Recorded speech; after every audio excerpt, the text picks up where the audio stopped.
Good morning, students. Be cheer. Good morning. Good morning. Good morning. Good morning. Very good. Very good. Be fine. Be cheerful. Be energetic. Because we want to make our dreams come true. हम हमारे सपनों को साकार करना चाहते हैं, इसलिए हम फिर से एक नए मोड़ पे रोज़ एक नई मीटिंग के साथ मिलते हैं। और यही आज हमारी नेक्स्ट क्लास होगी, subject verb agreement part 4। Subject agreement का पार्ट 4। हमारी वीडियोस 30 to 40 मिनट्स का ईच होता है। चाहें तो अपन लंबा भी बना सकते हैं, लेकिन ये है कि आप लोग केवल थोड़े टुकड़े में करके एक बहुत विशाल नॉलेज आप सीख लें। मेरा मतलब यही है, मेरा उद्देश्य यही है कि अगर मैं आपको बेस्ट टू बेस्ट दे सकूं तो मैं अपने आप को थैंक्स मानूंगा। और मेरे थैंक्स यही है कि आप मेरे चैनल को सब्सक्राइब करें, लाइक करें। Thank you very much. हमारा आज का रूल ये है कि देखिए, रूल नंबर 17। इससे पहले वाले रूल्स हमने एक में 26 को डालना नहीं किया था, तो 2 रूल्स 25 पे मेंशन थे। तो इस तरह का आप ध्यान रखें कि it is rule number 27। Few, a few, the few, very few are used as a subject. यदि few, a few, the few यदि सब्जेक्ट के रूप में यूज़ होते हैं तो then we always plural verb is use. किस तरह की वर्ब यूज होती है? प्लूरल वर्ब इज यूज होती है। देखिए एग्जाम्पल्स हम लेते हैं। फ्यू बॉय, फ्यू, फ्यू के बाद में आने वाला नाउन प्रोनाउन प्लूरल होगा, पहली बात। तो फ्यू बॉयज आर, और उसके बाद में आने वाला वर्ब भी प्लूरल होगी। तो few boys are writing an article, एक आर्टिकल लिख रहे हैं कुछ लड़के। ए फ्यू, यहाँ पे देखिए a few have gone there, जो कुछ भी थे। ए फ्यू का मतलब कुछ, और कुछ लोग वहाँ जा चुके हैं। तो फ्यू के बाद आने वाली वर्ब कैसी होगी? प्लूरल होगी। You, some students can confuse that due to a, कि यदि स्टार्टिंग में एक लग गया और एक की हिंदी तो एक होती है सर, इसलिए हम तो यहाँ पर सिंगुलर वर्ब करेंगे। ऐसा नहीं है मेरे मित्रों। A few have gone to there होगा इसका। फिर देखिए, the few are wise in this office, इस ऑफिस में सारे के सारे जो कुछ भी थोड़े लोग हैं वो सारे के सारे बुद्धिमान लोग हैं। हम तो कहेंगे the few are wise in this office. जो द फ्यू है वही वाइज है, कम्प्लीमेंट हो गया। कम्प्लीमेंट में या तो एडजेक्टिव होगा या नाउन होगा, आप जानते हैं। तो the few are wise in this office. Very few boys are watching mobile presently. You know, presently आजकल अभी कौन सबसे ज़्यादा? Very few boys are watching mobile. फिर देखिए फ्यू थिंग्स, अगर हम थिंग्स, फ्यू पर्सन के लिए भी यूज़ होता है, थिंग्स के लिए भी यूज़ होता है। तो few things have been broken, कुछ चीज़ें थी। फ्यू यहाँ लगाया हमने, ए नहीं आया, दे नहीं आया, इसका मतलब फ्यू नेगेटिव वर्ड है। न के बराबर चीज़ें हैं जो टूट चुकी है। तो ये हमारा रूल था, रूल नंबर 27। इसमें आप एक चीज़ ध्यान रखें कि few, a few, the few, I know it's your, कि you know it's very well, it's not, इस रूल को आप जानते हैं, लेकिन फिर भी इट इज़ माई राइट कि सब्जेक्ट वर्ब एग्रीमेंट टॉपिक ले रहा हूँ तो इसमें कोई भी ऐसा रूल नहीं होना चाहिए जो छूटना नहीं चाहिए, क्योंकि वरना क्वेश्चन सर कह देंगे कि सर आपने ये रूल तो पढ़ाया ही नहीं। इसलिए मेरा एक ड्यूटी बनती है कि सारे रूल्स पढ़ाने की, जबकि आपको रूल आता होगा कि फ्यू हो, ए फ्यू हो, दे फ्यू, नेचुरली ये किसके लिए होते हैं? प्लूरल काउंटेबल के लिए यूज़ होते हैं। और प्लूरल काउंटेबल के लिए हमेशा वर्ब कैसी यूज़ होती है? प्लूरल यूज़ होती है। Rule number 28, singular verb is used. पहले प्लूरल वर्ब थी, अब सिंगुलर वर्ब यूज होगी। Singular verb is use after little, a little, the little and much.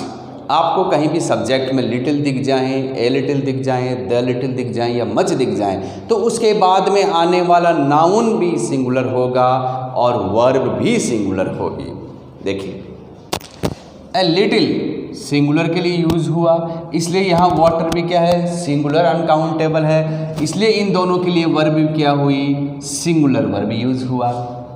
तो a little water has been wasted, थोड़ा पानी, जो कुछ भी थोड़ा पानी था उसको भी क्या कर दिया गया? वेस्टेड कर दिया गया। पैसिव में सेंटेंस है भैया। लिटिल नेगेटिव वर्ड है, न के बराबर, तो little is in this cup, हम कहते हैं कोई बात चल रही है कि इस कप में चीनी कितनी है, तो आप कहोगे little, little is in this cup, इस कप में तो न के बराबर है।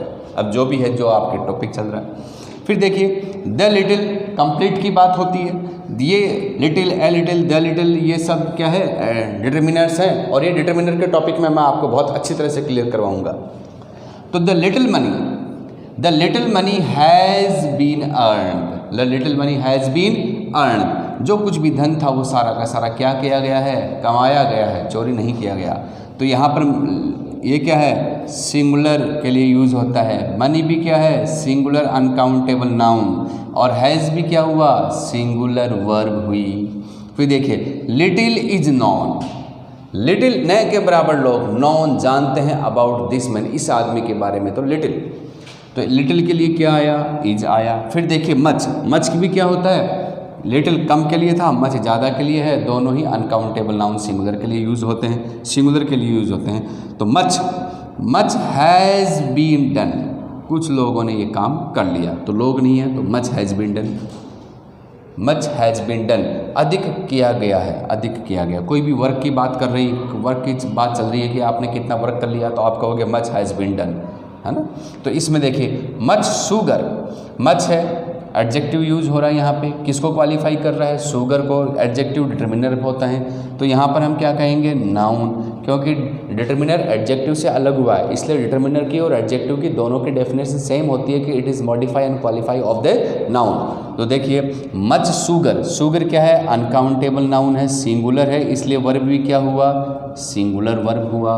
तो much sugar is in this cup, इस कप में चीनी कितनी है, मच शुगर है। तो आपको दो रूल समझ में आ गए कि जहाँ कहीं भी हमको फ्यू या फ्यू से बनने वाले वर्ड्स दिखते हैं, हमेशा वर्ब प्लूरल आएगी, आने वाला नाउन भी प्लूरल आएगा।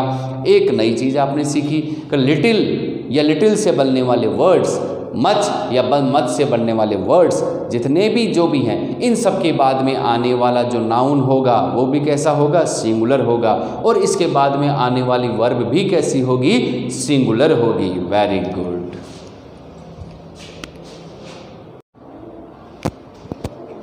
Our rule number 29. Rule number 29 is there and it. Rule number 29, there and it. These are introductory subject. We have the two subject and there are the introductory subject or dummy subject.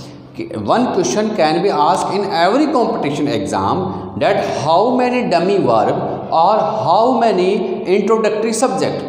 तो introductory subject और dummy verb English में कितने हैं, तो उस तरह का आपका आंसर होगा कि these are introductory subject it and there. कितने हैं, एक तो इट है और एक देयर है।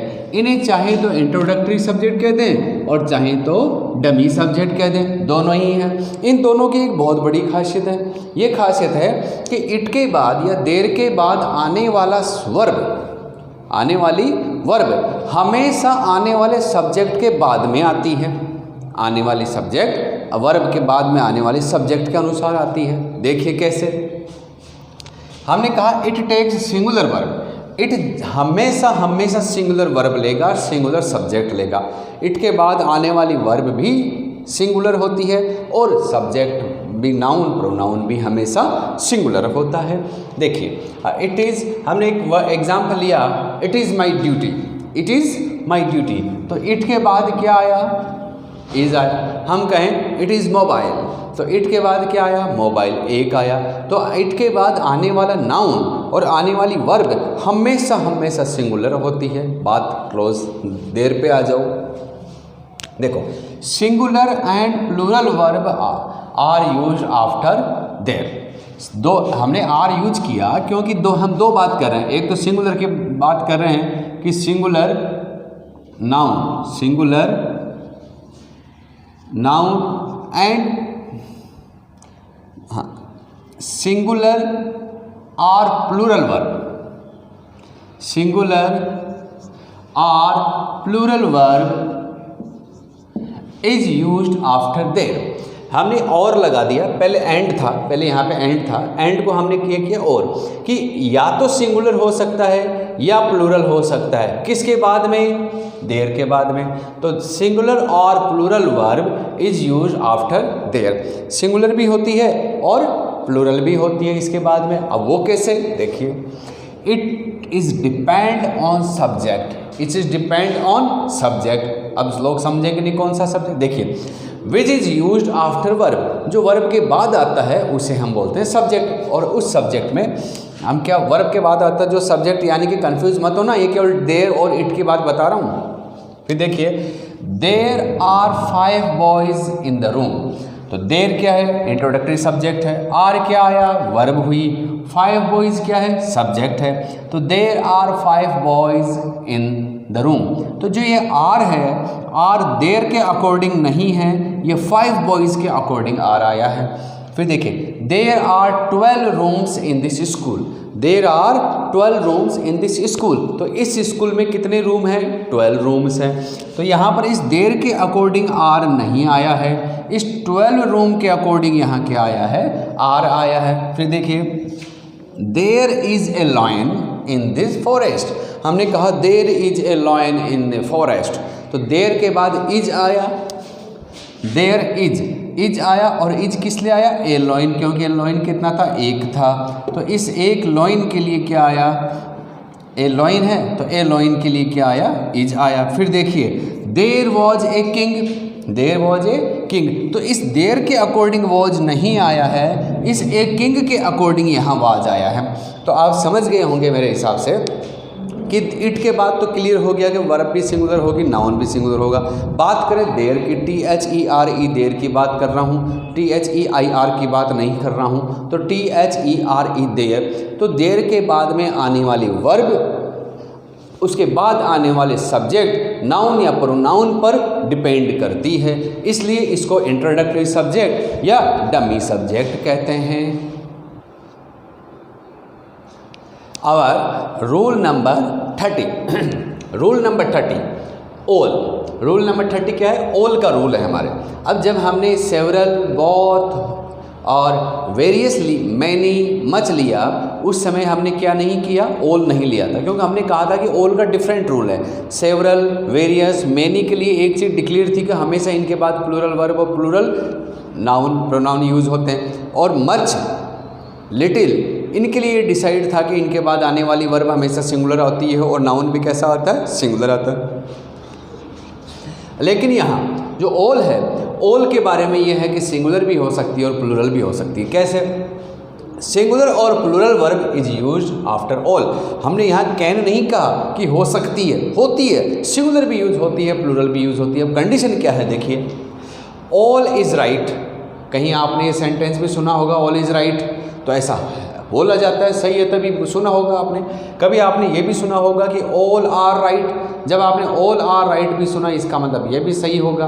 तो all are right, all are right, तो both sentence are correct, all is right, all are right. आपने सुना है all is well, all are well, all are well, all is well, तो ऑल इज वेल भी सही है, all are well भी सही है। लेकिन कंडीशन क्या रहती है, बात करते हैं। पहली बात तो आप ये समझो कि ऑल एक प्रोनाउन है। ऑल क्या है, प्रोनाउन, हमने यहाँ लिखा all is a pronoun, all एक प्रोनाउन है।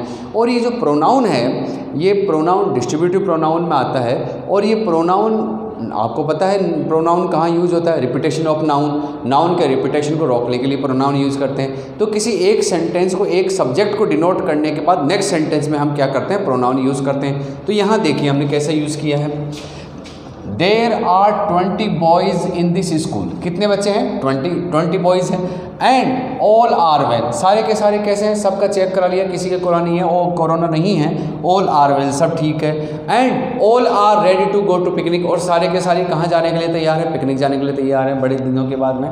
तो हम ये कहते हैं कि ये जो ऑल आया है, ये किसको रेफर कर रहा है, ऑल आर वेल, वेल कौन है, ऑल रेफर कर रहा है 20 बॉयज़, ठीक है। अब यहाँ पर हमने कहा कि all are ready to go, सारे के सारे ही पिकनिक जाने के लिए तैयार है। तो ये जो ऑल है, ये प्रोनाउन किसको रेफर किया, 20 बॉयज़ को रेफर कर रहा है इस सेंटेंस में, इसलिए 20 बॉयज़ को रेफर कर रहा है, इसलिए यहाँ वर्ब कैसी यूज़ हुई, आर यूज़ हुई। फिर नेक्स्ट लिए, नेक्स्ट रूल है, आई have seen the arrangement, I have seen the arrangement, मैंने वहाँ की व्यवस्थाएं देख ली, वहाँ के अरेंजमेंट देख लिए। I have seen the arrangement, किसके? I have seen the arrangement of this party. कोई कल क्या होने वाली है? पार्टी या मैरिज पार्टी है, और वहाँ के आप एक दिन पहले जा कर के आपने वहाँ के सारे अरेंजमेंट देखे, कैटरिंग वाले आ गए, टेंट वाले आ गए, यह आ गए, ये सारा सब कुछ आपने देख लिया, और आपने आकर के घर पे क्या report the? All is well. जो भी अरेंजमेंट हैं वो सारे क्या है? ऑल इज़ वेल, सब ठीक है। तो यहाँ जो ऑल है वो किसको रेफ़र कर रहा है? अरेंजमेंट को रेफ़र कर रहा है, इसलिए यहाँ पर किसका यूज़ हुआ? इज का यूज़ हुआ। नेक्स्ट सेंटेंस में देखिए, I gave you the money, दे लगा दिया, पर्टिकुलर वही धन की बात हो रही है जो दिया है, वरना तो सारा धन हो जाता। तो आई गेव, मैंने दिया था, यू तुमको, द मनी, मैंने तुमको धन दिया था, डेट ऑल इज योवर्स, वो सारा का सारा किसका था? तुम्हारा था।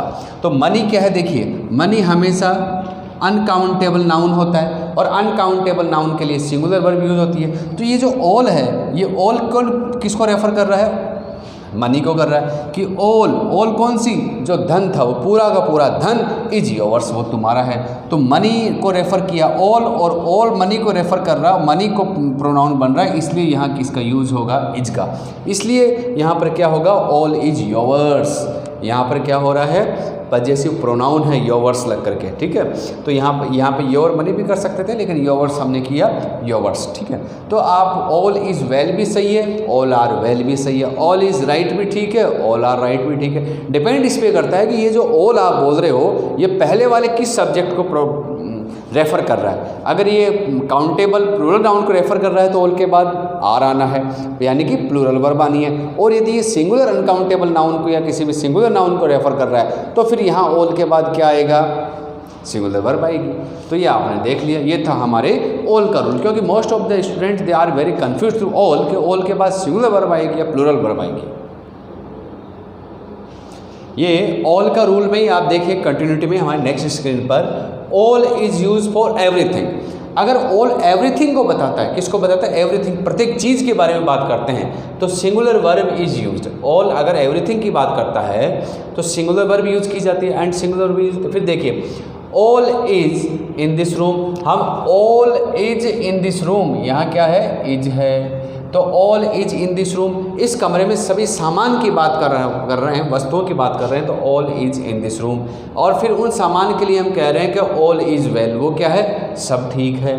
फिर नेक्स्ट देखिए, ऑल या all of oblique not all of के बाद में यदि सिंगुलर अनकाउंटेबल नाउन यूज होता है, कौन सा होता है? सिंगुलर अनकाउंटेबल नाउन इनके बाद में यूज होता है, तो वर्ब फिर ऑल के अनुसार नहीं आएगी, ऑल के बाद होने वाले नाउन प्रोनाउन के अनुसार वर्ब यूज होगी।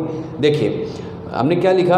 If singular uncountable noun is use, कौन सा नाउन यूज किया जाता है? सिंगुलर अनकाउंटेबल नाउन यूज किया जाता है, तो फिर the verb will be use singular, तो फिर कौन सी वर्ब यूज की जाएगी? सिंगुलर वर्ब यूज की जाएगी। Not according to all, according to the noun use after all. देखिए, all the money has been spent, यहाँ ऑल आया, लेकिन ये जो हैज़ सिंगुलर आया है ये तो मनी के अकॉर्डिंग आया है, ऑल के अकॉर्डिंग नहीं आया। फिर देखिए, all the water is wasted by him, तो ये जो इज आया है ऑल के अकॉर्डिंग नहीं आया, ऑल के बाद यूज होने वाले नाउन प्रोनाउन। अब यहाँ इस कंडीशन में ये ऑल क्या है? एडजेक्टिव है। हमने पहले वाले में क्या बताया था? ऑल प्रोनाउन है। अब यहाँ ऑल एडजेक्टिव, क्योंकि ऑल द बॉयज़ सबके बात कर रहा है, डिटरमिनर है ये। ऑल ऑफ द गर्ल्स, तो यहाँ डिटरमिन कर रहा है कि गर्ल्स सभी लड़कियाँ। जब ऑल द गर्ल्स बोलेंगे यानी सभी गर्ल्स, और ऑल ऑफ द गर्ल्स मानी लड़कियों में से प्रत्येक सभी की बात हो रही है। All are singular, plural verb आएगी यहाँ पर, प्लूरल वर्ब, क्योंकि ये ऑल के अकॉर्डिंग नहीं है, ये ऑल के बाद यहाँ पे हम इस तरह से एरो बनाएंगे कि ऑल के बाद आया नाउन, नाउन के अकॉर्डिंग आई वर्ब है। तो ये था हमारा ऑल के बाद यूज होने वाला। Don't you confuse it about. None की बात करें तो देखो, rule number 31, singular verb is use after none और नन ऑफ। नन और नन के बाद कौन सी वर्ब यूज होती है? सिंगुलर होती है। देखो, none of this gold, none of this gold is yours, none of this gold, इस गोल्ड में से कुछ भी नहीं इज़ योर्स, तुम्हारा है। तो हमने क्या कह दिया, none of this gold is yours. Next rule क्या है, none of this girls, none of the girls is intelligent, इस गर्ल्स में से कोई इंटेलिजेंट नहीं है। फिर हमने कहा नन ऑफ अस, हम में से कोई भी नहीं इज़ ऑनेस्ट, ईमानदार है। फिर none of these girls is absent, girls में से कोई भी नहीं एब्सेंट है, इसका मतलब सब प्रेजेंट हैं। तो देखिए इसमें अलग अलग बुक्स में अलग अलग बातें कही गई हैं, लेकिन ग्रामर क्या कहती है, देखिए कि कुछ बुक्स ने ये लिखा है कि none plus singular uncountable noun आएगा तो सिंगुलर वर्ब आएगी, none plus plural countable noun आता है तो प्लूरल वर्ब आएगी। कुछ बुक्स ने लिखा है कि none plus singular countable noun आएगा तो वहाँ पर सिंगुलर भी यूज़ कर सकते हैं, प्लूरल भी। कुछ ने अलग अलग बातें लिखी, लेकिन ग्रामर ने ये साफ लिखा है कि none plus singular uncountable noun आता है तो 100% सिंगुलर होगी। फिर लिखा है कि नन प्लस प्लूरल काउंटेबल आता है तो प्लूरल भी हो सकती है और सिंगुलर भी हो सकती है। फिर नीचे नोट डाल के कहा है कि इट इज़ बेटर, या बेटर होगा कि आप सब जगह सिंगुलर यूज करें। तो यदि नन ऑफ के बाद आपके नाउन सिंगुलर हो या प्लूरल हो, लेकिन वर्ब हमेशा सिंगुलर आप मान के चलें, क्योंकि मैंने ये सेंटेंस इज ऑब्लिक आर इसलिए लिखा है कि नन ऑफ अस, यहाँ प्लूरल है, प्लूरल में से यहाँ आर आप कर सकते हो, लेकिन ग्रामर ने नोट डाल के कहा कि ज़्यादा बेटर ये होगा कि आप इज करें, क्योंकि नन का मतलब क्या है, ये अस के अनुसार नहीं आ रही। नन का मतलब जैसे ना हमने कहा नन ऑफ द 5 बॉयज़, अब 5 में से कोई नहीं का मतलब कितना हुआ 0, और 0 का मतलब सिंगुलर, तो सिंगुलर में वर्ब कैसी होगी, सिंगुलर वर्ब यूज होगी। तो इस तरह से नन में भी आप कंफ्यूज नहीं हो कि नन के बाद कौन सी वर्ब यूज होगी। तो नन के बाद चाहे प्लूरल हो चाहे सिंगुलर हो, हमें ये ध्यान रखना है कि नन के बाद हमेशा कौन सी वर्ब आनी है, सिंगुलर वर्ब यूज आनी है। ये एक चीज़ आप मेरे स्टूडेंट्स ध्यान दें कि नन एक नेगेटिव वर्ड है और नन के बाद नो, नॉट, नेवर कोई भी नेगेटिव वर्ड यूज नहीं होता है, क्योंकि ये जो नन है ये नन अपने आप में सेल्फ नेगेटिव वर्ड है। यस स्टूडेंट्स, रूल नंबर 32, 1/3, 2/3, 3/4, 3/4, 1/2, 2/2, 3/2, 1/4, इन सब के बाद में जो आते हैं 1/3, 2/3, 1 पार्ट, 3 पार्ट, इन सब के बाद में यूज़ होने वाला नाउन कैसा है। अगर नाउन सिंगुलर अनकाउंटेबल होगा तो वर्ब भी हमेशा कैसी यूज होगी, सिंगुलर होगी, और यदि नाउन प्लूरल काउंटेबल होगा तो वर्ब भी कैसी होगी, प्लूरल होगी। देखिए 1/3 ऑफ द शुगर, हमने क्या कहा 1/3 of the sugar is yet to be sold. अब तक कितनी शुगर बेची जा चुकी है, 1/3 बेची जाती है। 2/3 ऑफ द वॉल, दीवार है, दीवार के ऊपर 2/3 हैज आया। अब ये देखिए इज क्यों आया, हैज क्यों आया, क्योंकि 2/3 1/3 के बाद में शुगर है, वॉल है, इसलिए यहाँ पर सिंगुलर वर्ब है। क्या यूज हुई, सिंगुलर वर्ब यूज हुई। और यहाँ देखिए 10% ऑफ द बुक्स, 10%, 2%, 3%, 5%, 50% के बाद में यदि यहाँ पर noun plural countable noun use हुआ है तो वर्ब भी प्लूरल होगी, और सिंगुलर अनकाउंटेबल यूज हुआ है, जैसे ये आया 10% of water, 2% of sugar, 3% of petrol, तो वहाँ अनकाउंटेबल नाउन के लिए वहाँ हमेशा सिंगुलर वर्ब यूज होगी, और जब काउंटेबल नाउन आता है तो वहाँ के लिए किसकी यूज होगी, प्लूरल वर्ब यूज होगी, प्लूरल वर्ब यूज होगी, आर यूज होगा। फिर देखिए 50% ऑफ द वाटर, 50%, हमने यहाँ भले ही 50% लिखा हो, लेकिन यहाँ पर क्या यूज हुआ, वाटर हुआ है, और इस वाटर के कारण यहाँ वर्ब कैसी हुई, सिंगुलर वर्ब यूज हुई। फिर देखिए 1/3 of the boys, 1/3 of the boys, 1/3 of the boys are passed in this exam. तो 1/3 ऑफ द बॉयज़, यहाँ 1/3 के बाद में क्या आया, बॉयज़ आया। बॉयज़ क्या है, काउंटेबल नाउन है, प्लूरल काउंटेबल नाउन है बॉयज़, और प्लूरल काउंटेबल नाउन के लिए यहाँ पर वर्ब क्या होगी, प्लूरल वर्ब होगी। फिर देखिए the percent of the good teachers, the percent of the good teachers are very small and the percent of the success is very low। तो हमने हमारा जो 6 सेंटेंस है वो देखिए, the percentage of the good teachers, the percentage of the good teachers is very small. फिर next क्या कहा, the percentage of the success, इस सक्सेस होने वाले परसेंटेज में the percentage of the success is very low, यानी कि लो है बहुत ही सफल होने की। अब यहाँ पर हमने क्या कहा, the percentage of the good teachers. आप रूल पे ध्यान दीजिए, एक एग्जाम्पल में कई रूल है। अगर आप 1/3, 2/3, हाफ थर्ड की बात करते हैं तो वहाँ पर यूज़ होने वाले नाउन के अनुसार वर्ब यूज़ होगी। बात समझ में आई? आ गई। फिर देखिए, अगर हम परसेंटेज की बात करें तो यहाँ पर देखिए 50%, 10%, 2% अगर ये हो तो यहाँ पर 50% of the water, 2% of the, तो यहाँ पे अकॉर्डिंग। अब इस दो रूल को देखिए, the percentage of the good teachers. अब यहाँ पर कितनी परसेंटेज, 1/3, 2%, 50% ऐसा जिक्र नहीं है, तो इस कंडीशन में हमेशा सिंगुलर वर्ब यूज होगी। The percentage of the good teachers, अच्छे टीचर्स का जो प्रतिशत है वो कैसा होगा, वेरी स्मॉल होगा।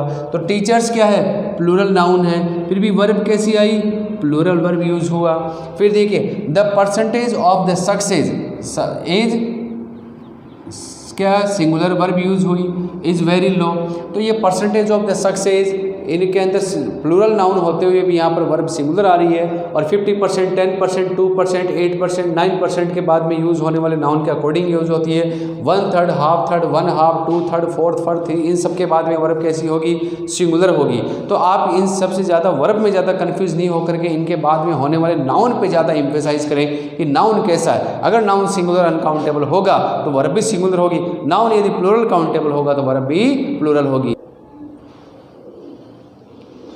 Rule number 33, the verb is use after relative pronoun. पहले आप वैसे समझ लीजिए, the verb is use after relative pronoun. Relative pronoun आप समझते हैं इन कंजंक्शन की तरह यूज होते हैं, WH वर्ड्स होते हैं, हु, हुम, हुज, वाट, विच, इस तरह के ये सारे के सारे रिलेटिव वर्ड हैं। रिलेटिव वर्ड अपने आए पूर्व पद यानी कि एंटीसीडेंट जो होता है उसे अपने बाद में आने वाले वर्ड को साथ में रिलेट करते हैं, इसलिए इनका नाम क्या रख दिया, रिलेटिव प्रोनाउन रख दिया। रिलेटिव प्रोनाउन WH वर्ड्स हैं जो बीच में आते हैं। WH वर्ड्स इंट्रोडक्टरी वर्ड नहीं है क्योंकि वो स्टार्टिंग में आते हैं, लेकिन रिलेटिव प्रोनाउन बीच में आते हैं। और रिलेटिव प्रोनाउन बीच में आने के कारण इनको हिंदी कैसे नहीं जैसे होती है जो बोलते हैं। तो हम रिलेटिव प्रोनाउन जैसे हु, हुम, हुज, वाट, विच हैं, तो इनके जस्ट बाद में यूज़ होने वाला जो वर्ब है वो वर्ब हु के अकॉर्डिंग नहीं आएगा, वो हु से पहले जो आए एंटीसीडेंट यानी नाउन या प्रोनाउन है उसके अकॉर्डिंग यूज़ होगा। तो उसको आप देख लीजिए एक बार। The verb which is use, the verb which is use after relative pronoun, जो वर्ब रिलेटिव प्रोनाउन के बाद में यूज़ होती है, इट द वर्ब, यहाँ हम द वर्ब करेंगे,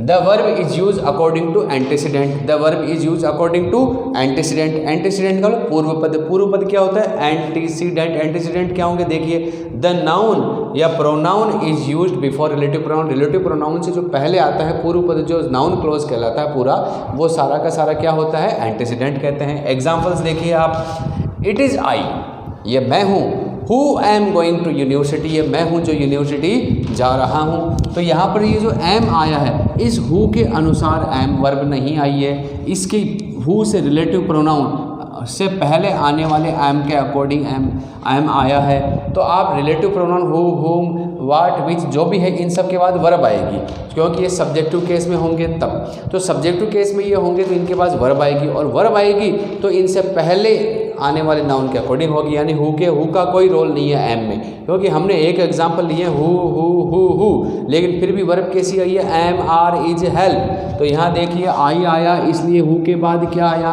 एम आया। यहाँ इट इज़ यू प्रोनाउन है, प्लूरल है, तो प्लूरल जो वर्ब आई है ये यू के अकॉर्डिंग आर है, हु के अकॉर्डिंग आर नहीं है। फिर देखिए इट इज़ ही, वह कौन है, ही है, तो यहाँ क्यों आया हु। तो हु जो है, this singular verb is use according to he, not according to relative pronoun who. And in the fourth sentence it is I who help you, ये मैं हूँ जो आपकी सहायता करता हूँ। तो यहाँ पे जो ये हेल्प है, ये हेल्प किसके अकॉर्डिंग आया, आई के अकॉर्डिंग आया। यदि हम यहाँ पे इट इज़ सी या इट इज़ ही कर दें तो फिर यहाँ एस लग जाएगा, it is he who helps you. यहाँ एस लग जाएगा, लेकिन ये आई है इसलिए आई के साथ प्रेजेंट इंडेफिनिट में प्लूरल वर्ब यूज होती है, और बीइंग ए प्लूरल वर्ब यहाँ पे there is no use of S and E S. तो इस तरह से आपने क्या समझा, आप ये समझ रहे हैं कि रिलेटिव प्रोनाउन के बाद यूज होने वाली वर्ब रिलेटिव प्रोनाउन से पहले आए नाउन प्रोनाउन के अनुसार यूज होती है। समझ गए बेटा? ये पहले स्क्रीन पे कुछ एग्जांपल्स हमारे आए नहीं थे, कुछ एक दो एग्जांपल्स और हैं, देख लीजिए। द गर्ल्स हु, वहाँ हमने इट इज़ से लिया था, इट इज़ से नहीं लेकर के हम डायरेक्ट कहेंगे the girl who is playing football. तो ये जो द गर्ल आया है, द गर्ल के अकॉर्डिंग यहाँ इज आया। फिर सेम एग्जाम्पल लिया द गर्ल्स, ये प्लूरल है, इस प्लूरल के कारण यहाँ क्या आया आर। तो the girl who is playing football और the girls who are dancing in the hall. इस तरह से ये सेंटेंस है। Yes. Rule number 34, in case of noun in apposition. हम बात किसकी कर रहे हैं? In case of noun apposition की कर रहे हैं। तो in case of noun apposition में क्या होता है आप देखिए, the verb is use according to first noun, the verb is use according to first noun और प्रोनाउन। नाउन इन अपोजिशन में पहले हम नाउन या प्रोनाउन को यूज़ करते हैं और बाद में उसी को हम अपोजिशन में रेफर करते हैं। जैसे हमने बोला रमेश, तो रमेश के बाद उसी रमेश के लिए एक और वर्ड यूज़ करेंगे, Ramesh the friend of Dinesh. Ramesh कौन? उस दिनेश का भाई है, तो हम इस तरह से फ्रेंड ऑफ दिनेश। तो अब यहाँ देखिए, Riddhi the friend of Riya. तो यहाँ पर जो रिद्धि है वही रिया की friend, friend of Riya, the friend of Riya. तो हमने यहाँ पे क्या किया? वॉज यूज़ किया। किसके अकॉर्डिंग किया? रिद्धि सिंगुलर वर्ब है, सिंगुलर नाउन है, तो इसलिए वॉज भी क्या है? सिंगुलर वर्ब है। फिर देखो यू, ये वाला सेंटेंस देखिए एक बार आप, यू ब्रदर ऑफ महेश। अब यहाँ पे वर्ब है जो है प्लूरल है, प्लूरल वर्ब, लेकिन वर्ब के पास में महेश, महेश कौन है? सिंगुलर वर्ब है। लेकिन यहाँ पे स्टार्टिंग में क्या आया? यू, यू को हम क्या मानते हैं? प्लूरल प्रोनाउन, और प्लूरल प्रोनाउन के अकॉर्डिंग यहाँ पर यू जो है प्लूरल वर्ब यहाँ आ रही है।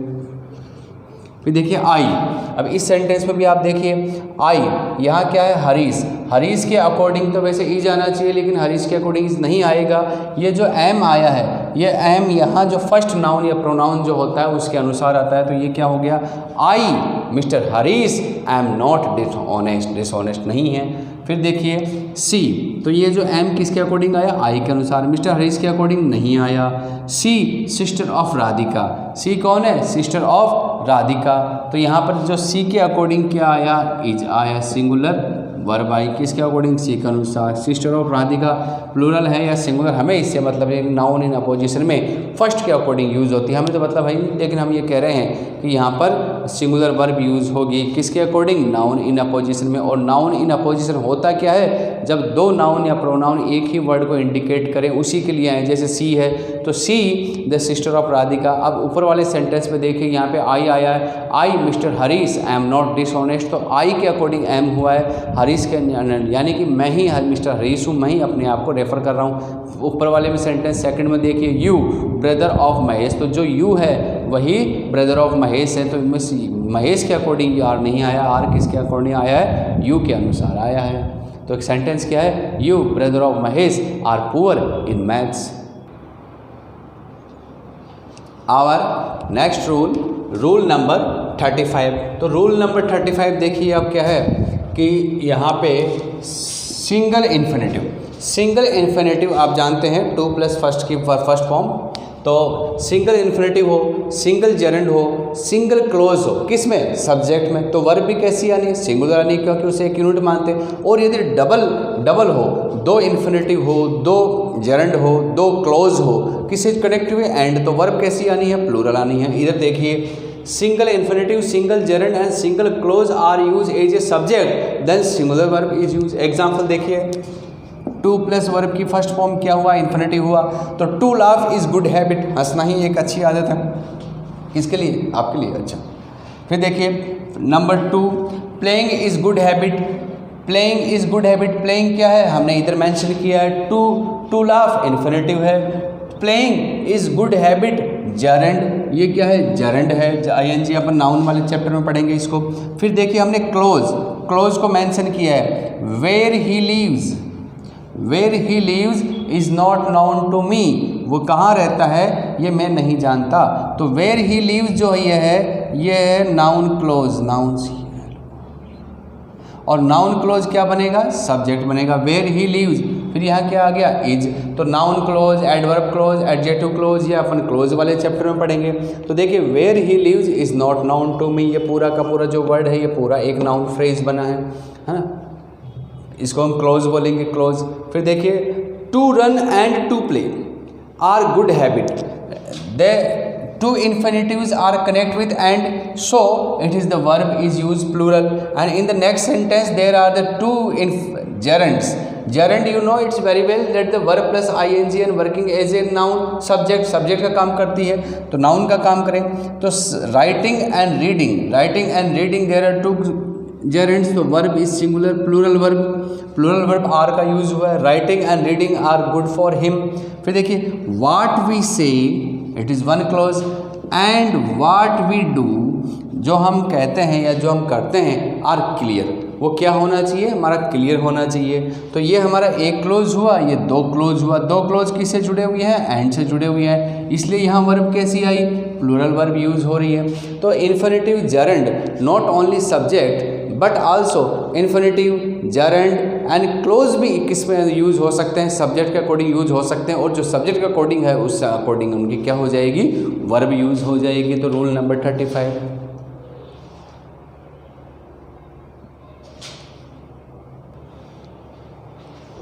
ये my dear students I want to tell you something that about in these rules, that one is important and that you don't depress about that there's so many rules of that how can I learn it. It is my duty to all the rules of this part, it is mandatory to must that disclose of here and taste that। मेरा मतलब ये है कि मैं आपको ज़्यादा rule देख करके या ज़्यादा लंबी क्लासें हो करके आप इसे डिप्रेस मत आना मेरे मित्रों। आपको क्या है कि मैं आपके लिए रात रात भर पढ़ने पढ़ता हूँ, कई सारी कोई राइटर्स की मेरे पास बुक्स होती है, मैं उनको देख करके अलग अलग रूल्स करेक्ट हूँ, कौन से रूल करेक्ट है, जैसे Wren and Martin, Thomas Martin, Hornbill, authentic books के मैं सर्च करता हूँ और ऑथेंटिक बुक से वहाँ से रूल ला करके मैं आपके लिए तैयार करता हूँ। तो इसमें ये होगा कि मैं ये चाहता हूँ कि कोई एक भी रूल ऐसा नहीं रहे जो हम नहीं लें, जितना भी कुछ जो है वो हमारा इसमें आ जाए, भले ही एक क्लास ज़्यादा हो जाए। मेरी आधा घंटे के छोटे छोटे वीडियोज़ होते हैं, इन वीडियोज़ को आप रेगुलर कंटिन्यू एक दिन देखते रहिए, इनको एक साथ पेंडिंग इकट्ठे मत करिए कि हम एक दिन देखेंगे, रोज़ का एक वीडियो मेरा देख लीजिए, उसमें आपके नैया पार हो जाएगी इंग्लिश में। मेरी ये गारंटी है कि जो मैं रूल पढ़ा रहा हूँ ये 100% करेक्ट है। पहली चीज़ ये है कि मैंने अपने पूरे जितनी कोशिश की है 100% करेक्ट शुद्धता देने की कोशिश की है। दूसरी बात कि इससे बाहर शायद ही कोई ऐसा कोई रूल हो, मैं चाहता हूँ कि जो कुछ भी हो वो सब इसमें आ जाए, इससे बाहर कुछ नहीं हो। मेन इंपॉर्टेंट बात यह है कि सबसे लास्ट में जब ये जैसे सब्जेक्ट वर्ब एग्रीमेंट हो जाएगा, उसके लास्ट की क्लास हो सकती है वो कल हो परसों हो, तो जब वो क्लास होगी वो लास्ट की क्लास में पूरे ऑल कॉम्पिटिटिव क्वेश्चंस जो हुए हैं सब्जेक्ट वर्ब एग्रीमेंट से, वो सारा कलेक्शन मेरे पास है।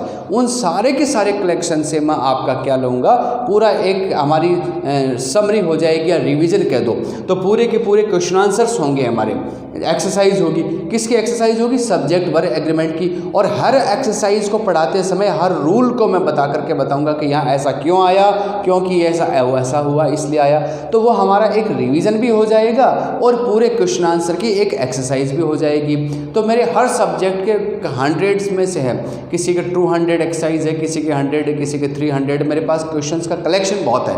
तो उन कलेक्शंस में से मैं चाहूँगा कि मैक्सिमम कलेक्शंस आपको देने की कोशिश करूँगा। और सारे जो भी मेरे पास कलेक्शंस हैं वो कहीं ना कहीं किसी ना किसी कंपटीशन में पूछा गया है, तो वहाँ से मैंने पुटअप किया है। तो पुटअप करके मैं आपको उस समय ये बताऊँगा जब भी हमारी लास्ट क्लास होगी। तो please don't miss our last class of the each subject, each topic.